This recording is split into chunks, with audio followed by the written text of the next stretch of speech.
lattice flow, spawn changes, and victory points.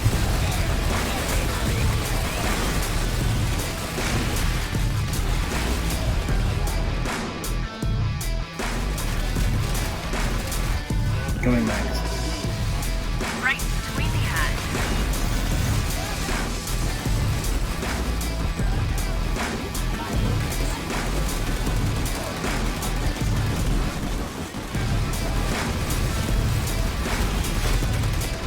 That one right to the face.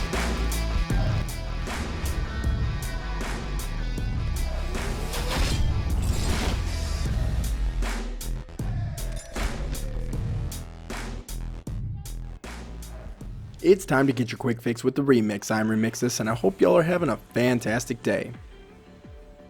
Why do you play PlanetSide? Is it the large infantry fights? Is it the tank combat? Or is it a mix of both?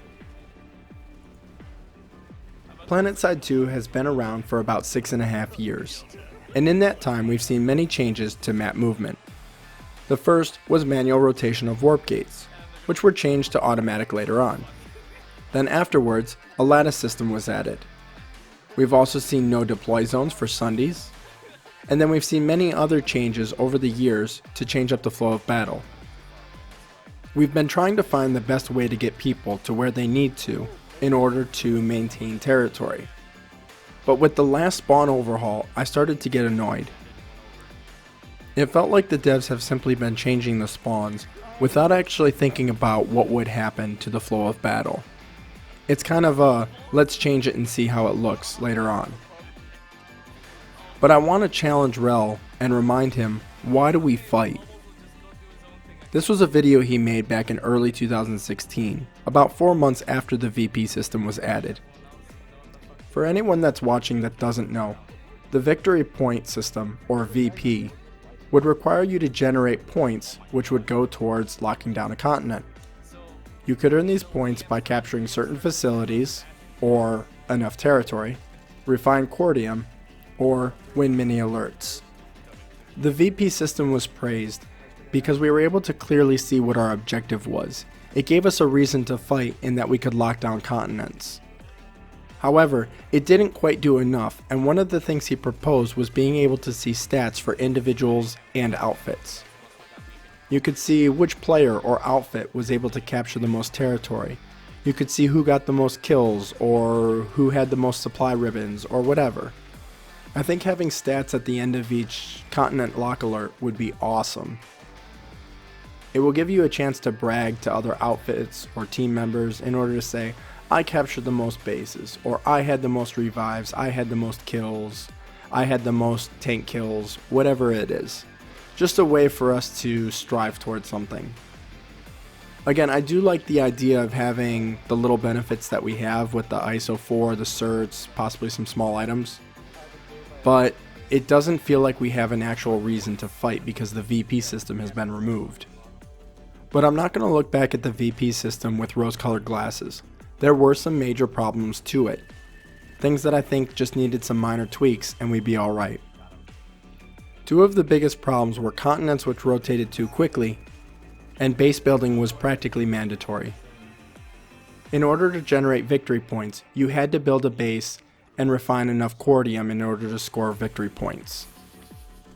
Then, you also had to make sure that you had enough territory, and if you didn't do one or the other early enough, you would be left in this limbo of having to stop and build bases, and then worry about the enemy who's coming in and attacking your hives.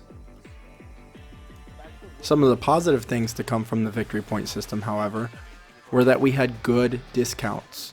We had clear objectives, and we were able to see a lot more of the map, locations where we don't normally get to fight at. One of the things we had to do for the VP system was actually push on each other's warp gates. And this allowed us to see a lot more of the map that we don't normally see because we normally fight toward the middle of the map. So I'd like to see portions of the VP system brought back, while not actually using the victory point method. We need a way to tie in all of the alerts, but it's going to require changes to the lattice system as well. Why is the lattice system a problem? I'll flash some images on screen to demonstrate what I'm talking about, but some of the bases next to each other don't have lengths when I feel like they should. Some bases are too far away and should not be connected. Roads have literally no purpose to show the flow of battle. And again, most of the map isn't used. Thinking back to the 20-year anniversary of EverQuest, we had to go around looking for shinies, and we were looking in random locations we don't normally explore. I would like to see bases that are right next to each other start having a conditional hex lattice system. The reason being is there's certain areas in the terrain that allow for a natural flow of battle, but because there isn't a link right next to it, people don't traverse in between the bases. I like to jump back to Ezimir because I tend to be most familiar with that map. But Ezimir has a few areas like the frozen lake that allow you to traverse right through it unopposed. But nobody does this because there's no reason to. The bases aren't connected even though you have what physically looks like a road from the top down, and it's very easy to travel through. Some of the fun times I've seen on Ezimir were when my outfit decided to not play the objective and just start driving tanks in random locations, fighting out the TR or the NC in a random location just to piss people off. But I want to jump back to this conditional hex lattice system. I think one base right next to another should be able to mount an assault. However, I don't think we should get rid of lanes entirely. They allow us to control the flow of battle just a little bit. So this is where the conditional lattice system comes in. You wouldn't be able to attack a base if there's, for instance, a mountain right in between the bases. You also would have to look at territory control.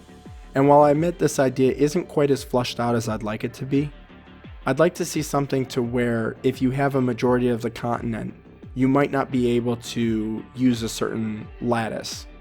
However, if you're underpopped, you would be able to attack from another base to give you a little bit of an advantage to cut off a territory. This would allow the faction with more territory to have to watch out for cutoffs a little bit more. Now the faction in the lead would still be able to see the lattice link, but it might just be colored differently like red or something, in order to indicate that they can't go there but they can be attacked from there, or possibly small little arrows indicating the flow of battle.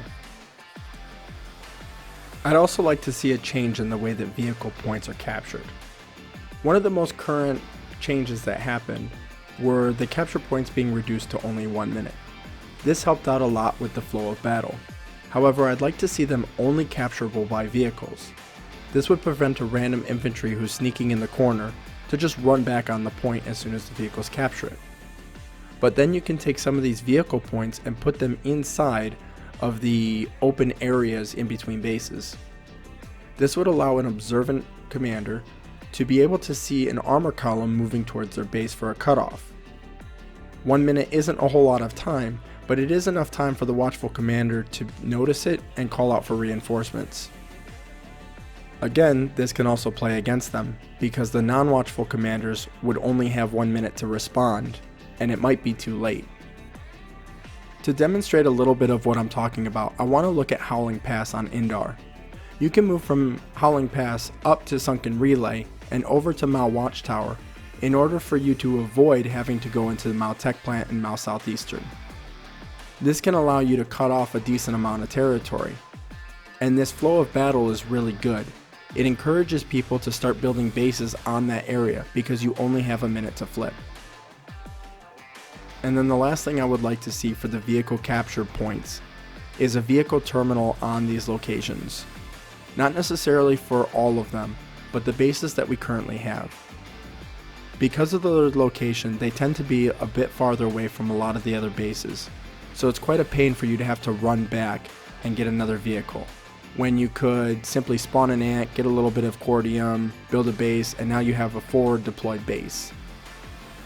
This is especially apparent when dealing with Cobalt Geological Outpost near West Pass Watchtower. Now that we have a lattice system which is built a little bit better, we can start worrying about spawn points. I think Sirius did a really good job in explaining how your spawn systems would work, and I'm not too upset with how it currently functions, but it seemed a little bit like we changed it for not a whole lot of reasons. It's not like the spawn system was horrible back before we had it, and so it was like they changed things just to change things.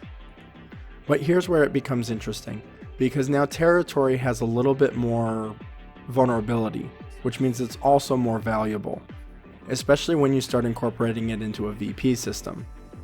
I like the way that the alerts currently are, however, the little alerts need to culminate to the larger event, and they just don't have any purpose right now. One of the conditions for the victory point system was to use the little alerts, which would give you a couple victory points in order to help you out with the major alert. But I don't want to see us actually use a victory point system. What I would like to see is small benefits of each of the alert, which would tie into the larger alert.